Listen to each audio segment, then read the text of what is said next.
Assalamualaikum warahmatullahi wabarakatuh.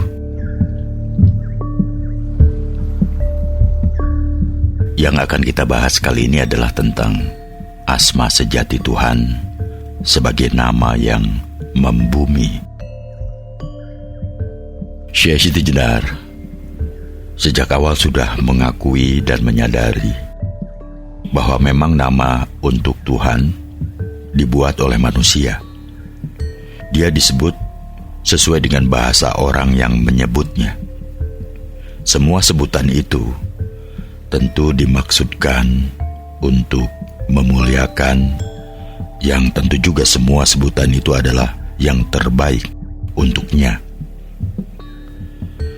Karena memang Tuhan sebenarnya tidak membutuhkan nama, dan bahkan memang tidak memiliki nama. Hal ini dikarenakan memang Dia cuma satu-satunya, dan Dia adalah yang paling nyata. Zohiran wa batinan, kata Tuhan sendiri semula adalah bahasa Jawa kuna yang sepadan dengan Lord dalam bahasa Inggris, yang artinya Tuan, majikan, atau yang termulia. Orang Jawa pedesaan menyebutnya sebagai Gusti atau junjungan. Namun ternyata hanya dibutuhkan oleh kaula atau makhluk yang bersifat lebih dari satu agar manusia tidak keliru menyebutkannya. Nama bahasa Jawanya tetenger, tanda untuk memberikan identitas pada benda yang secara fisik sama agar dapat mengetahui secara tepat tentang yang disebutkannya. Berbeda dengan benda yang memang dalam perspektif kebumian manusia cuma satu, maka disebut apapun dia, orang langsung memahaminya. Matahari misalnya, dalam bahasa Jawa srengenge, surya, Arabnya adalah Syams, dan Inggrisnya Sun. Tetapi orang tahu bahwa nama-nama yang diberikan itu adalah satu. Sama halnya bulan disebut moon, bahasa Inggris, kamar, bahasa Arab, atau rembulan, bahasa Jawa. Terkadang orang terjebak dengan bahasa Arab dengan menyatakan bahwa Allah merupakan nama yang diperkenalkan Tuhan melalui Nabi Muhammad, dan dianggap hal itu bukanlah pemberian manusia. Padahal sejak sebelum Nabi Muhammad lahir, ayahnya sudah memiliki nama Abdullah yang berarti hamba Allah. Hal ini menunjukkan bahwa sejak sebelum Nabi lahir, nama Allah untuk menyebut Tuhan sudah dikenal oleh bangsa Arab sebelum Islam. Sebagaimana sudah dijelaskan, dedengkot kaum munafik di Madinah bernama Abdullah bin Ubay, tokoh pemecah belah kaum muslim di Madinah, adalah Abdullah bin Sabah. Maka, sebagaimana sudah dijelaskan, pada awalnya Al-Quran menyebut nama Tuhan sebagai Rob, yang berarti menjadi Tuan, pembimbing arah, pengendali, memiliki kewenangan mengomando, memegang otoritas, memelihara, menumbuhkan, atau mendidik.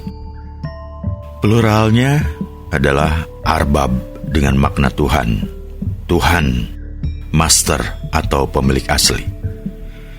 Terdapat istilah Rob al-Arbab, komandan dari para pemegang komando.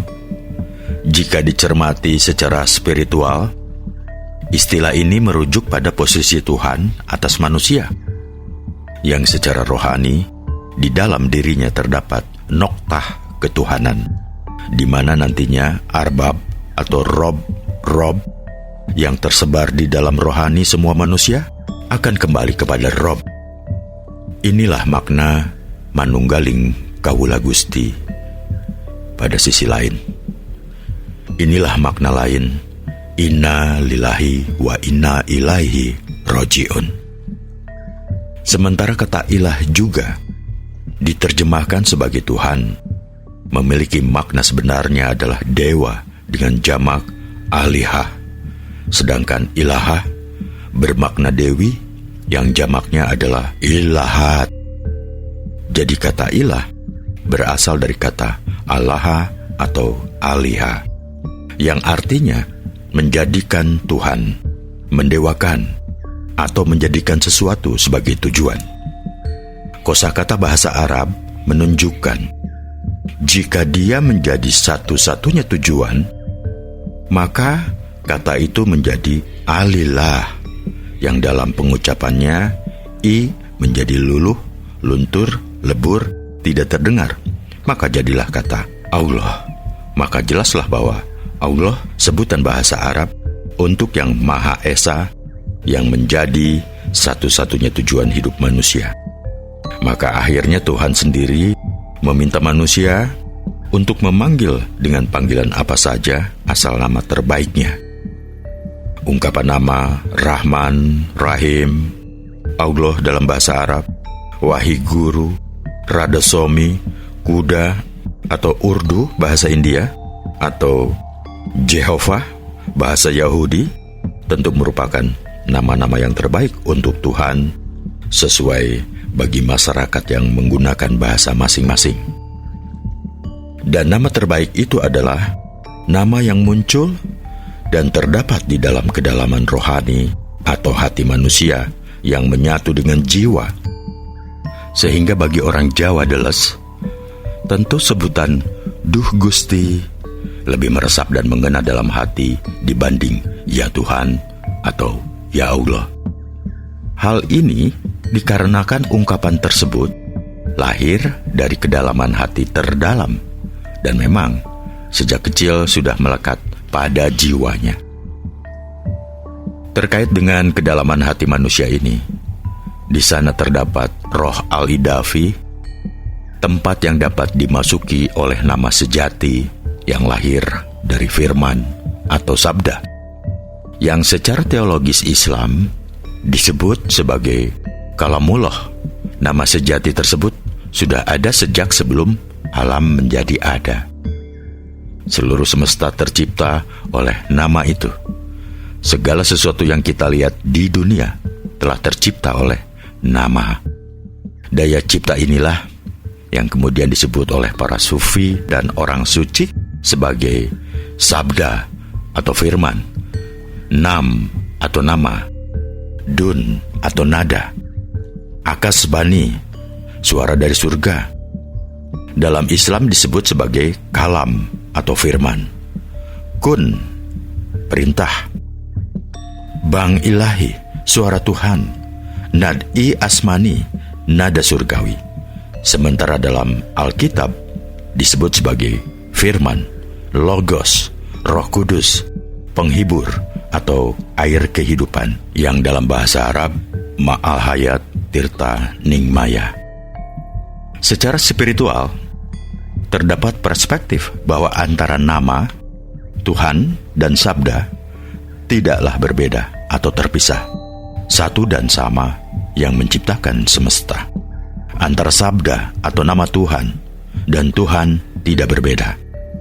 Nama sejati inilah yang dapat melepaskan pikiran dari kesenangan indrawi dan memberikan kebahagiaan serta kesukacitaan rohani, serta mampu membimbing jiwa menuju pada pencerahan dan keselamatan. Dalam bentuk sabda inilah Tuhan meresap ke seluruh ciptaan.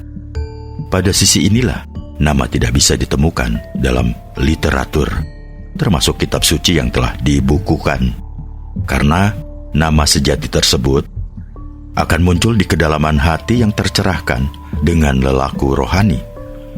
Manusia memang tidak akan bisa menghayati Tuhan hanya dengan memperdalam ilmu atau dengan banyak membaca literatur.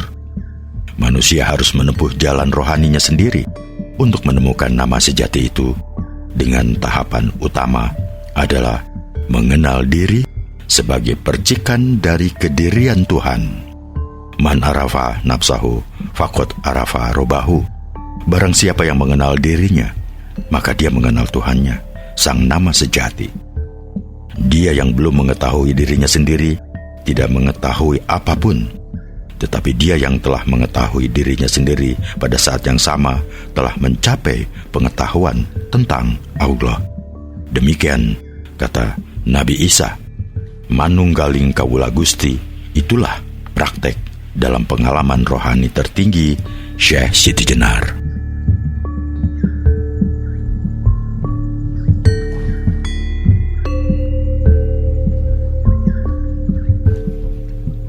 Demikian bahasan kali ini. Terima kasih atas perhatiannya dan wassalamualaikum warahmatullahi wabarakatuh.